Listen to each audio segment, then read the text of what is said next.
Assalamualaikum warahmatullahi wabarakatuh. Halo anak-anakku semua, bagaimana kabarnya? Semoga semua dalam keadaan sehat walafiat dan tetap semangat ya dalam belajar dan menunaikan ibadah puasanya. Anak-anakku, dalam kesempatan kali ini kita akan belajar tentang fikih bab ke-7 tentang sholat fardu jamak dan qashar. Nanti akan kita bahas bersama tentang pengertiannya, hukumnya, syarat-syaratnya, dan bagaimana praktek pelaksanaannya. Namun sebelum itu, mari kita berdoa dulu dengan membaca bismillah bersama-sama ya. Bismillahirrahmanirrahim. Setiap orang tentunya pernah melakukan perjalanan jauh baik untuk keperluan penting maupun untuk sekedar jalan-jalan ke tempat liburan. Dalam perjalanan jauh ini tentunya akan menyita banyak waktu. Lalu bagaimana ketentuan sholat khususnya sholat fardu yang 5 waktu ketika kita sedang dalam keadaan safar atau perjalanan jauh?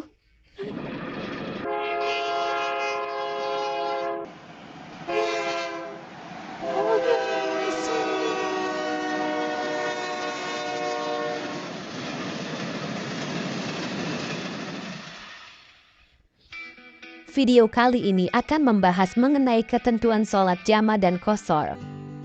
Kita tahu bahwa sholat merupakan hal yang sangat penting dalam agama Islam. Diibaratkan sebuah rumah, maka sholat adalah tiangnya. Maka apabila seseorang menjaga sholatnya, maka sesungguhnya ia menjaga agamanya. Namun apabila seseorang meninggalkan sholatnya, maka sebenarnya ia telah berusaha merobohkan agamanya. Selain itu, sholat merupakan amalan yang pertama yang akan dihisab oleh Allah Subhanahu wa Ta'ala di akhirat kelak. Apabila sholatnya baik, maka semua amalannya akan dianggap baik. Namun, apabila sholatnya buruk, maka semua amalnya akan dianggap buruk, sehingga amal-amal baiknya tidak akan diperhitungkan kembali. Nah, bagaimanakah jika kita terkendala melaksanakan sholat, misalkan sedang sakit, atau bepergian, atau bahkan dalam peperangan? Dalam kondisi tersebut, maka Allah memberikan kemudahan kepada kita agar kita tetap dapat melaksanakan sholat. Yakni Allah memberikan tata cara tentang sholat jamak, sholat qashar, sholat jamak dan qashar. Bagaimana ketentuannya dari 3 sholat tersebut? Kita mulai dari sholat jamak terlebih dahulu. Sholat jamak merupakan sholat fardu yang dilaksanakan dengan cara menggabungkan 2 waktu sholat menjadi 1 waktu saja. Misalkan, sholat duhur dengan sholat asar, sholat maghrib dengan sholat isya. Bagaimana dengan sholat subuh? Sholat subuh itu tidak boleh untuk dijamak. Dan perlu diketahui bahwa sholat jamak tidak mengurangi jumlah rakaatnya ya. Jadi, misalkan duhur tetap 4, asar juga tetap 4. Maghrib 3 rakaat, isya juga 3 rakaat. Pelaksanaan sholat ini ada 2 jenis. Yang pertama ada sholat jamak takdim. Sholat jamak takdim merupakan menggabungkan 2 sholat fardu dilaksanakan pada waktu sholat yang pertama. Misalkan saja melaksanakan sholat duhur jamak dengan asar, maka dilaksanakan pada waktu duhur. Dan juga sholat maghrib dijamak dengan sholat isya dilaksanakan pada waktu maghrib. Kemudian yang kedua, ada jamak takhir. Menggabungkan 2 sholat fardu dilaksanakan pada waktu sholat yang kedua. Misalkan tadi sholat duhur jamak dengan asar, maka dilaksanakan pada waktu sholat asar.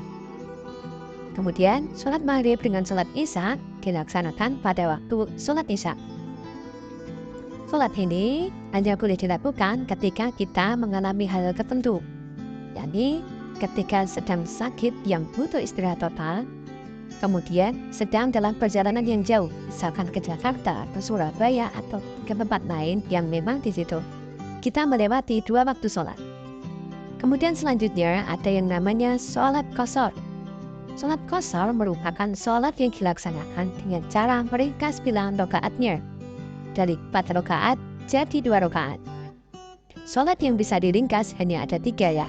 Yang pertama duhur, 2 asar, 3 isya.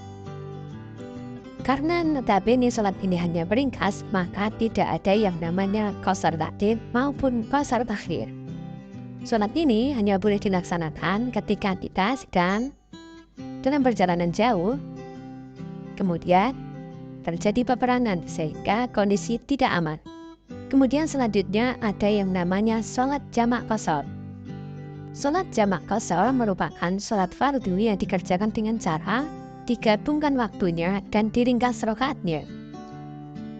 Misalkan sholat duhur dengan sholat asar, maka diringkas sholat duhur 2 rakaat, kemudian dilanjutkan melaksanakan sholat asar 2 rakaat. Begitu juga dengan sholat maghrib dan sholat isya. Sholat maghrib karena tidak bisa diqashar, maka rakaatnya tetap, yakni 3 rakaat, kemudian dilanjutkan dengan sholat isya 2 rakaat. Seperti halnya dengan sholat jamak qashar ada yang namanya jamak qashar taqdim, yakni dilaksanakan pada waktu yang pertama. Kemudian ada jamak qashar takhir, yakni dilaksanakan pada waktu sholat yang kedua. Nah, sholat ini hanya boleh dilakukan ketika kita sedang mengalami perjalanan jauh atau sedang dalam peperangan. Jadi hanya 2 kondisi tersebut ya, kita bisa melaksanakan sholat jamak dan qashar. Cara melaksanakan ketika sholat tersebut, yakni sholat jamak, sholat qashar maupun sholat jamak dan qashar, tetap sama dengan sholat-sholat seperti biasanya. Ini yang pertama kita awali dengan niat tentunya. Niat dalam hati untuk melaksanakan sholat jamak atau sholat qashar atau sholat jamak qashar. Kemudian melakukan sholat seperti biasa, mulai takbiratul ihram, membaca surat Al-Fatihah, ruku, dan seterusnya hingga salam. Kemudian kembali berdiri untuk melakukan sholat yang kedua, jika kita meniatkan diri untuk melaksanakan atau menjamak sholat. Nah, anak-anak, demikianlah tadi penjelasan tentang sholat fardu jamak dan qashar. Semoga bermanfaat ya. Sampai berjumpa di lain kesempatan ya. Wassalamualaikum warahmatullahi wabarakatuh.